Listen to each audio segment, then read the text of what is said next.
Hi friends! ఇక దేవ అయితే మిథున కోసం పిచ్చివాడిలా వెతుకుతూ ఉంటాడు.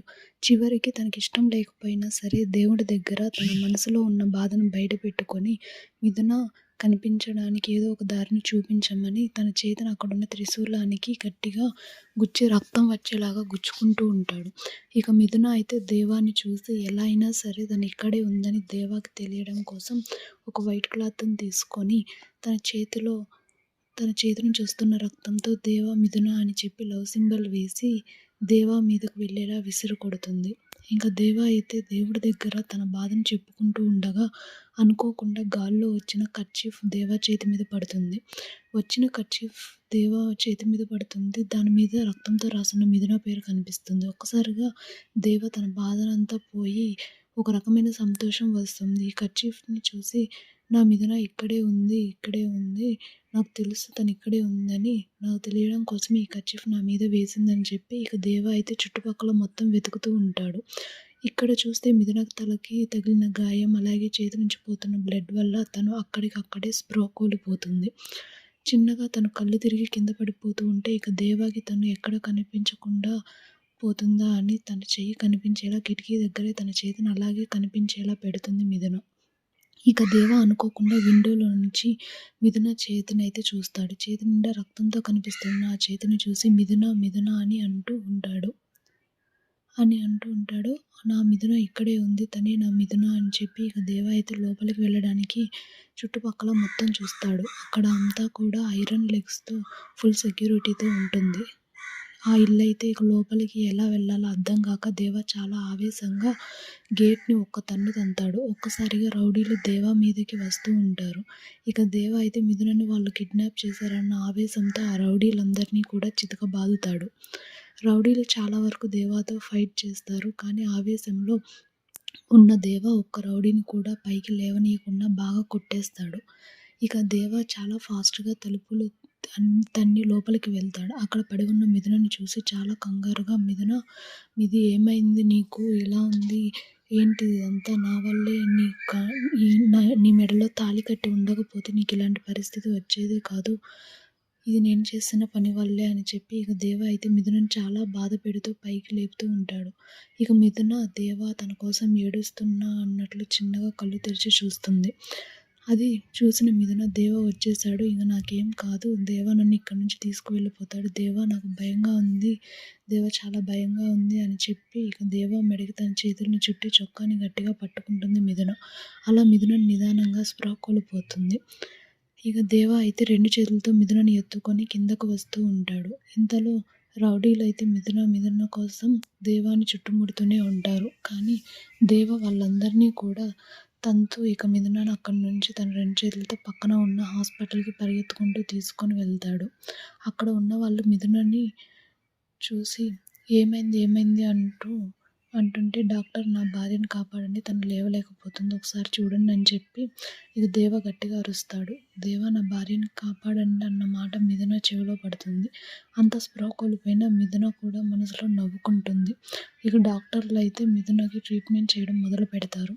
ఇంతలో దేవ ఇన్స్‌పెక్టర్‌కి కూడా కాల్ చేసి మిథున దొరికిందని చెప్పడంతో ఇన్స్‌పెక్టర్ అలాగే దేవ కుటుంబం, మిథున కుటుంబం కూడా హాస్పిటల్‌కి బయలుదేరతారు. ఇక రౌడీలైతే ఆదిత్యకి కాల్ చేసి సార్ ఆ అమ్మాయి తప్పించుకుంది. ఆ అమ్మాయి భర్త అంట వాడు పెద్ద రౌడీలా ఉన్నాడు. దేవ వాడు వచ్చి మమ్మల్ని అందరిని కొట్టి అమ్మాయిని తీసుకొని వెళ్ళిపోయాడు అని చెప్తుంటే రేయ్ ముందు అక్కడి నుంచి మీరు తప్పించుకోండి. పొరపాటున కూడా తనని నేను కిడ్నాప్ చేశానన్న నిజం బయటపడితే తర్వాత మిమ్మల్ని చంపేస్తాను అని చెప్పి ఆదిత్య రౌడీలతో చెప్పి చాలా కోపంగా నా ప్లాన్ అంతా కూడా వేస్ట్ అయిపోయింది. వదిలేసారు వెధవలు. అసలు వీళ్ళని నమ్ముకొని అనవసరంగా మిథునని వీళ్ళకి అప్పగించానని చెప్పి ఇక ఆదిత్య వెనక్కి తిరిగి చూసేసరికి అక్కడ హరివర్ధన్ కనిపిస్తాడు. ఒక్కసారిగా హరివర్ధన్‌ని చూసిన ఆదిత్య మామయ్య మీరేంటి ఇక్కడ అని అంటుంటే ఇక హరివర్ధన్ అయితే ఆదిత్య చెంప పగలగొట్టి ఛీ! నిన్ను కన్న కొడుకులా చూసుకున్నాను. కొడుకులా భావించాను. నీలాంటి వాడు నా కూతురికి భర్తగా వస్తే తన జీవితం సంతోషంగా ఉంటుందని ఆశపడ్డాను. కానీ ఈరోజు నా కూతురు కనిపించకుండా పోవడానికి ఇంతమంది దుఃఖానికి కారణం నువ్వే అని తెలుస్తుంటే నీ మీద నాకు అసహ్యం కలుగుతుంది. నిన్ను అని చెప్పి ఆదిత్యను ఇక హరివర్ధన్ కొడుతూ ఉంటాడు. హరివర్ధన్ కొడుతూ ఉంటే ఆదిత్య ఆగండి, ఆగండి మామయ్య, నేనేదో తప్పు చేసినట్లు నన్నెందుకిలా కొడుతున్నారు అని అంటుంటే, నువ్వు చేసింది తప్పు కాదా? నీకు తప్పు అనిపించట్లేదా? అసలు నువ్వు ఏం మాట్లాడుతున్నావో నీకేమైనా అర్థమవుతుందా? అని చెప్పి ఆదిత్యన్న అయితే హాస్పిటల్‌లో హరివర్ధన్ మళ్ళీ కొట్టబోతుంటే, ఆగండి మామయ్య, మీకు ఇప్పుడే చెప్తాను కదా! నేనే తప్పు చేయలేదని. నేను ఆ రౌడీ దేవా నుంచి మిథునను వేరు చేయడానికి అలా చేశాను. ఈ విషయాన్ని నిదానంగా మీకు హైదరాబాద్‌లో చెప్పాలనుకున్నాను. ఇంతలోనే ఇలా జరిగిపోయింది అని అంటుంటే, ఇంక హరివర్ధన్ షటప్ ఆదిత్య, తప్పు చేసింది కాకుండా మళ్ళీ దాన్ని సమర్థించుకుంటున్నావు. అసలు నీ కంటికి నేనెలా కనిపిస్తున్నాను? నా కూతురికి ఇంతలా హింసించడానికి ఎవరిచ్చారు నీకు హక్కు? అని చెప్పి హరివర్ధన్ అయితే ఆదిత్యని చాలా తిడుతూ ఉంటాడు. ఇక అక్కడ నా కూతురికి ఏదైనా జరిగితే మాత్రం నేను ప్రాణాలతో విడిచిపెట్టనని చెప్పి హరివర్ధన్ అయితే హాస్పిటల్‌కి బయలుదేరుతాడు. అలాగే ఆదిత్య కూడా హాస్పిటల్ దగ్గరికి వస్తాడు. అక్కడ మిథున పరిస్థితి చూసి అందరూ కూడా కుమిలిపోతారు. ఇంతలో డాక్టర్స్ వచ్చి, చూడండి, ఆమె తగిలిన గాయం తలకి చాలా బలంగా గాయం తగిలింది. చాలా బ్లడ్ లాస్ అయింది. పైగా చేతికి తగిలిన గాయంతో ఇంకా బ్లడ్ లాస్ అయింది. దానివల్ల తను స్పృహలోకి రాలేకపోతుంది. మా ప్రయత్నం మేము చేస్తాము. కానీ చాలా బ్లడ్ పోవడం వల్ల తను లేవలేకపోతుంది. మళ్ళీ రికవరీ అవ్వాలంటే చాలా టైం పడుతుందని చెప్పి డాక్టర్ అయితే దేవాతో చెప్తుంటే ఒక్కసారిగా దేవా అక్కడికక్కడే కుప్పకూలిపోతాడు. ఇక హరివర్ధన్ లోపలికి వచ్చి చూసేసరికి దేవాని అలాంటి పరిస్థితిలో చూసి, దేవా, దేవా, ఏమైంది? ఏమైంది మిథునకి? బానే ఉంది కదా అని అంటుంటే, అక్కడే ఉన్న డాక్టర్, చూడండి, కొన్ని గంటల తర్వాత తనకి మెలకువ వస్తుంది. అంతవరకు ఆ అమ్మాయిని ఎవరు డిస్టర్బ్ చేయవద్దు. తనకి చాలా బ్లడ్ లాస్ అయిందని చెప్పి ఇక డాక్టర్ అక్కడి నుంచి వెళ్ళిపోతారు. ఒక్కసారిగా హరివర్ధన్, మిథున అలాంటి పరిస్థితిని చూసి చాలా కోపంగా వెళ్ళిపోతుంటే, ఉన్నట్లుండి దేవా, అయ్యో భగవంతుడు, ఇదంతా నా వల్లే, నేను చేసిన పొరపాటు వల్లే. నేను గనక తన మెడలో తాళి కట్టకపోయుండుంటే ఇలాంటి పరిస్థితి వచ్చేది కాదు. నాన్న ఎప్పుడూ చెప్తున్నా ఉండేవాడు, నీ మీద కోపంతో ఆ రౌడీ వెధవలు ఆ అమ్మాయిని ఏం చేస్తారు అని చెప్తూనే ఉండేవారు. కానీ నేనే అది పట్టించుకోకుండా ఉండేవాడిని. కానీ ఈరోజు అదే జరిగింది. నా మీద కోపంతో వాళ్ళు మిథునని తీసుకువెళ్ళి బంధించారు. తన్ని ఎంతలా హింసించారు అని చెప్పి ఇక దేవ అయితే మిథున కోసం గుండె పగిలేలా ఏడుస్తూ ఉంటాడు. అలాగే సహజ్, సత్యమూర్తి ఇద్దరూ శారద ఇక చెరోవైపు కూర్చొని, నాన్న, దేవా, మిథునకు ఏం కాలేదు కదా ఇప్పుడు? మిథున బానే ఉంది కదా అని అంటుంటే, లేదమ్మా, నన్ను నమ్ముకొని నాతో వచ్చింది. కానీ ఏ రోజు కూడా నేను తనని మనిషిగా కూడా భావించలేదు. నేనే తన భార్య అని ఒప్పుకుంటే చాలని ఎదురు చూసింది. కానీ నా మాటలతో, నా చేష్టలతో తన మనసుని చాలా బాధపెట్టాను. కానీ తను నా మనసును మార్చుకొని నాతో కలిసి సంతోషంగా బతకాలని ఆశపడింది. కానీ నేను మాత్రం తనని అనుక్షణం నా మాటలతో బాధపెట్టి దూరం పెట్టాను. చివరికి నా వల్ల తనకి ఇలాంటి స్థితి వచ్చింది అని చెప్పి ఇక దేవ అయితే మిథున కోసం గుండె పగిలేలా ఏడుస్తూ ఉంటాడు. సత్యమూర్తి, చూడు దేవా, ఇప్పటికైనా తన మనసులో ఉన్న ప్రేమను అర్థం చేసుకున్నావు. మరి ఇప్పటికైనా తన్ని నీ భార్యగా అంగీకరిస్తున్నావా అని అనుకుంటే ఇక దేవ ఒక్క మాట కూడా మాట్లాడుకోకుండా అక్కడి నుంచి లేచి వెళ్ళిపోతాడు. ఏంటి వీడు ఇలా వెళ్ళిపోతున్నాడు అని చెప్పి ఇక అందరూ కూడా ఆశ్చర్యంగా చూస్తారు. ఇక హరివర్ధన్ అయితే చాలా కోపంగా బయట ఉన్న ఆదిత్య దగ్గరికి వెళ్తాడు. ఆదిత్య వెనక్కి తిరిగి చూసేసరికి హరివర్ధన్ చేతిలో గన్ ఉంటుంది.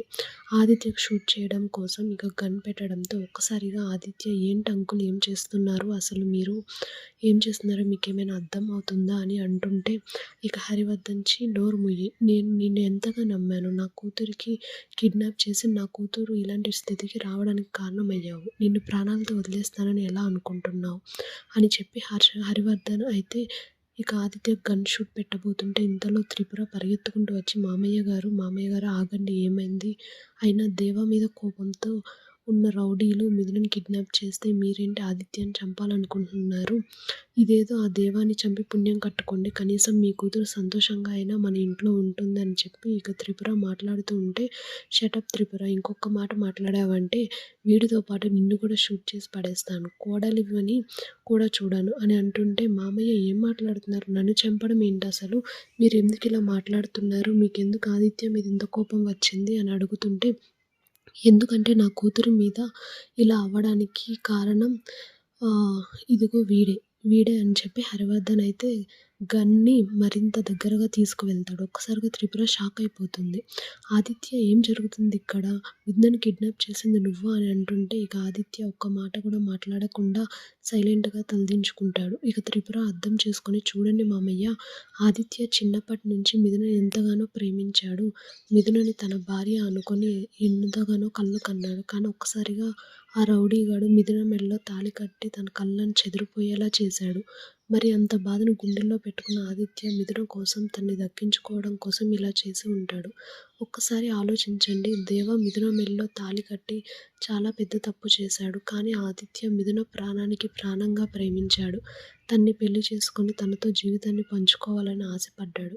మరి అంతగా ప్రేమించిన వ్యక్తికి ఉన్నట్టుండి ఒక్కసారిగా అమ్మాయి దూరమైతే ఎంత బాధ ఉంటుందో మీకు తెలియంది కాదు కదా! కానీ ఆ బాధనంతా దిగమింగుకొని తను మిథున తిరిగి వస్తుందని ఆశపడుతూ ఎదురు చూశాడు. కానీ మిథున మీతో ఛాలెంజ్ చేసి వెళ్ళిపోయింది. అందుకే మిథునని దక్కించుకోవడం కోసం ఇలా చేశాడు. కానీ మీరు కూడా వాడి నుంచి దూరం చేయడానికి, మిథునని తీసుకురావడానికి ఎన్నో ప్రయత్నాలు చేశారు కదా మామయ్య! మరి మీరు చేసింది తప్పు కానప్పుడు మరి ఆదిత్య చేసిన దానిలో తప్పేముంది మామయ్య? ఒకసారి ఆలోచించండి అని చెప్పి త్రిపుర అయితే నిదానంగా హరివర్ధన్ కోపం తగ్గేలా మాట్లాడుతుంది. ఇక హరివర్ధన్ ఏం మాట్లాడలేక గంతేసి తన పాకెట్‌లో ఉన్న ఈరోజు నువ్వు చేసిన పనికి చూసావా ఎలా అయిపోయిందో, తన్ని గుండె ముక్కలైపోయింది. దేవా వైపు కనీసం నా మొహం కూడా చూపించాలనిపియట్లేదు. ఇదంతా నేను వెనకుండి నేనే చేయించానని అనుకుంటున్నారు. వాళ్ళు నన్ను తప్పుగా అర్థం చేసుకుంటున్నారు అని అంటే ఇక త్రిపుర మామయ్య గారు మీరు అనవసరంగా ఆవేశపడకండి. అక్కడ ఉన్న వాళ్ళందరూ కూడా దేవా వెనకున్న రౌడీలే ఇది పని చేశారని అనుకుంటున్నారు. ఇది అలాగే అనుకుంటే మనం అందరం చాలా ఈజీగా మన ఇంటికి తీసుకొని వెళ్ళిపోవచ్చు మిథునని అని చెప్పి త్రిపుర అయితే తనకి అనుకూలంగా హరివర్ధన్‌తో చెప్పడంతో హరివర్ధన్ తన కూతురు మీదున్న ప్రేమతో ఏం మాట్లాడలేక సైలెంట్‌గా వెళ్ళి ఒక చెట్టు కింద కూర్చుంటాడు. ఆ చెట్టుకు మరోవైపు దేవ ఆలోచిస్తూ ఉంటాడు. దేవ ఏడుపుని ఇంకా తన మనసులో ఉన్న దుఃఖాన్ని దేవ బయట పెడుతూ భగవంతుడా! ఎందుకు అలాంటి అమ్మాయి మెడలో నా చేతులతో తాళి కట్టేలా చేశావు? అసలు అలాంటి అమ్మాయికి నేను భర్తగా ఏ రకంగా పనికిరాను. కానీ తను నన్నే భర్తని నేనే తన జన్మజన్మల బంధమని నా మీద ఎంతగానో ప్రేమను పెంచుకుంది. అలాంటి అమ్మాయిని వద్దని వెళ్ళగొట్టలేను. అలా అని ఉండమని చెప్పలేను. తనని నా దగ్గర ఉంచుకొని తనని ఇంకా ఇంకా ఇబ్బంది పెట్టలేను. అలా అని తనకి దూరమయ్యి నేను బ్రతకలేను. నాకు తెలియకుండానే తన ప్రేమలో పడిపోయాను. నాకు తెలియకుండానే తనతో జీవితాన్ని పంచుకోవాలని అనుకుంటున్నాను. ఇది నా ఆశో, అత్యాశో నాకు అర్థం కావడం లేదు. ఈ దేవ ఒంటరివాడు అనుకున్నాను. కానీ తను కనిపించిన మరుక్షణం నుంచి తెలిసింది దేవ ఒంటరివాడు కాదని. తన జీవితంలో మిథున అనే ఒక అమ్మాయి వచ్చేసిందని చెప్పి ఇక దేవ తనలో తాను బాధపడుతూ తన మనసులో ఉన్న బాధను బయటికి చెప్పుకుంటూ ఉంటాడు. ఒక్కసారిగా హరివర్ధన్ దేవ మాటల్ని వెనక నుంచి విని షాక్ అయిపోతాడు.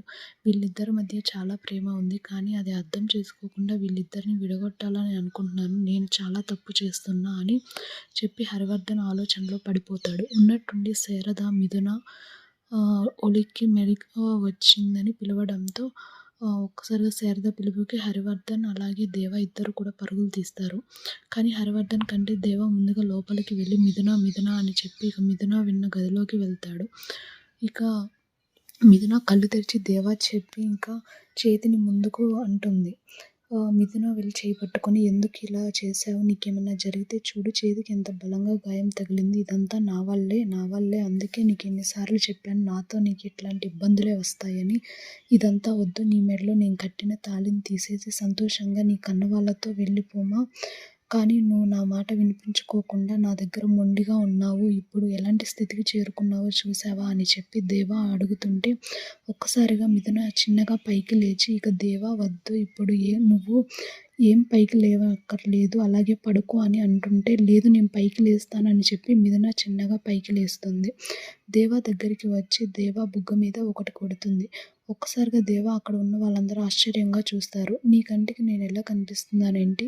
నేను వెళ్ళిపోవాలా? చావనన్నా చేస్తాను గానీ నిన్ను దాటి ఎక్కడికి వెళ్ళనని ఇంతకుముందే నీకు చెప్పాను. ఇంకొకసారి ఆ మాట అన్నావంటే నిన్ను చంపి నేను కూడా చచ్చిపోతాను అని చెప్పి ఇక మిథున దేవాకి హగ్ చేసుకుంటుంది. అది చూసిన హరివర్ధన్ తన మనసులో చాలా బాధపడతాడు. ఎందుకంటే వాళ్ళిద్దరిని విడగొట్టాలనుకున్న హరివర్ధన్ మనసులో మొదటిసారి వాళ్ళిద్దరిని మళ్ళీ ఒకటి చేయాలన్న ఫీలింగ్ కలుగుతుంది. ఇక దేవ మిథునని చిన్నగా జరిపి చూడు మిథున, నువ్వు ఇప్పుడు బాగానే ఉన్నావు కదా అంటుంటే, నువ్వు ఉండగా నాకేమవుతుంది దేవా, నన్ను చూసుకోవడానికి నువ్వున్నావు కదా, నాకేం కాకుండా నా వేలు పట్టుకొని నడిపించడానికి నువ్వున్నావు కదా అని చెప్పి ఇక దేవ మాట్లాడుతూ ఉంటే, ఇక మిథున మాట్లాడుతూ ఉంటే ఆ మాటలకి ఎమోషనల్ అయ్యి అక్కడి నుంచి బయటికి వెళ్తాడు.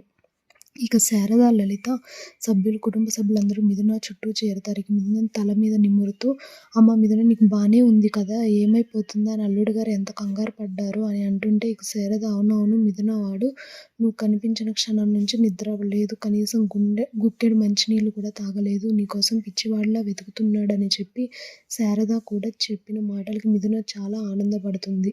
ఇంకా హరివర్ధన్ చూసిన మిథున నాన్న అని అడగడంతో ఇక హరివర్ధన్ దగ్గరకు వెళ్ళి, "మిథున, నా బంగారు తల్లి, ఎలా ఉన్నావమ్మా, నీకు బానే ఉంది కదా" అని అంటుంటే, "నాన్న, మీతో వేసిన పందెంలో నేను గెలిచాను, నా భర్త మనసులో నాకు ప్రేమ ఉందని మీకందరికీ తెలిసేలా ఆ దేవుడే చేశాడు" అని అంటుంటే, ఇక హరివర్ధన్ అవునన్నట్టుగా తల ఊపి కిందకి దించుకుంటాడు. ఇక హరివర్ధన్ అయితే మిథున వైపు చూసి, "చూడమ్మా మిథున, ఇప్పుడు అవన్నీ ఎందుకు, ముందు నీకు బాలేదు, కాస్త రెస్ట్ తీసుకో" అని చెప్పి హరివర్ధన్ ఇక మిథున తల మీద నిమురుతూ అక్కడి నుంచి బయటికి వెళ్ళిపోతాడు. ఇక బయటకు వెళ్ళిన హరివర్ధన్ దగ్గరికి దేహ వచ్చి, "చూడండి, అమ్మాయిని మీకు అప్పగిస్తానని చెప్పాను, మీ అమ్మాయిని మీకు అప్పగించాను, ఇప్పుడు మీ అమ్మాయి జీవితంలోకి తొంగి చూడండి, ఇంకొక మాట నేను ఇక్కడే ఉంటే మీ అమ్మాయి మళ్ళీ నా కోసం రావచ్చు, అందుకే నేను మీకు ఎవరికీ కనిపించకుండా దూరంగా వెళ్ళిపోతాను, మనం నాన్న ఇక్కడి నుంచి వెళ్ళిపోదాం పదండి" అని చెప్పి దేవ అయితే హరివర్ధన్‌కి చెప్పి సత్యమూర్తిని అలాగే తన కుటుంబ సభ్యుల్ని తీసుకొని అక్కడి నుంచి వెళ్ళిపోవాలనుకుంటాడు. ఇక శారద అయితే, "రే దేవా" అని అంటుంటే, "అమ్మ, నాకు తెలుసు నువ్వు ఏం చెప్పాలనుకుంటున్నావో, కానీ ఇప్పుడు నేనేమి వినే పొజిషన్‌లో లేను, రండి మనం ఇక్కడి నుంచి వెళ్ళిపోదాం, సార్ మీ అమ్మాయిని మీకు అప్పగించాను" అని చెప్పి దేవ వెళ్తుంటే దేవ చేతిని పట్టుకొని హరివర్ధన్ ఆపుతాడు. "మీ అమ్మాయిని మీకు ఇచ్చేసానని తిరిగి ఇచ్చేస్తాను, నేనైతే కిడ్నాప్ చేయలేదు సార్, నా వల్ల ఇక మిథున బాధపడకూడదు, ఇప్పటికే చాలా బాధను అనుభవించింది" అని దేవ అయితే బాధపడుతూ హరివర్ధన్‌తో చెప్తాడు.